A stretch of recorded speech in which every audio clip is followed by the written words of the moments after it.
soy Daniel Barrabino, profesor titular del Área de Arquitectura de Gesenco Formación.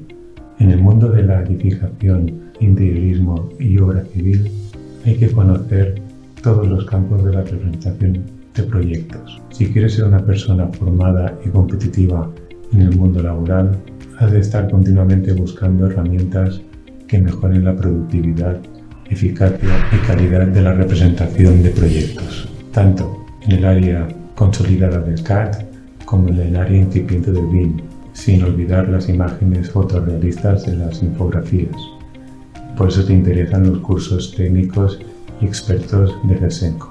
Los cursos de máster, además de estudiar todo esto, también analizarás la gestión de proyectos de edificación y obra civil.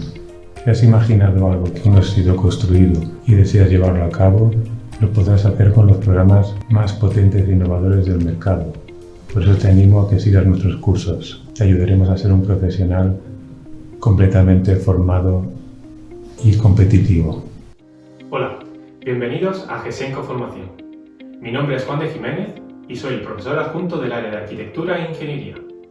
Junto a mis compañeros de departamento, os guiaremos en nuestros cursos sobre una de las áreas de diseño y cálculo que más se está demandando, como es la metodología BIM, que en muy poco tiempo ha cambiado la forma de trabajar que se venía utilizando hasta el momento.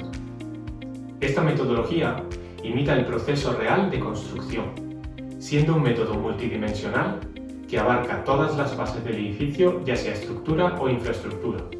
Es un proceso colaborativo entre proyectistas, constructores y demás agentes que intervienen en el proceso constructivo.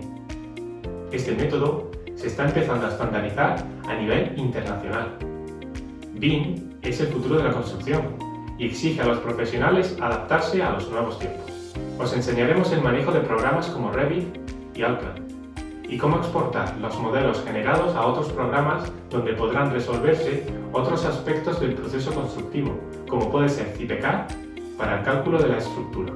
Si quieres dedicarte a lo que más te gusta o ampliar tu formación dentro del sector, con nosotros obtendrás los conocimientos necesarios para ello y estaremos junto a ti ayudándote a conseguirlos. ¡Te esperamos!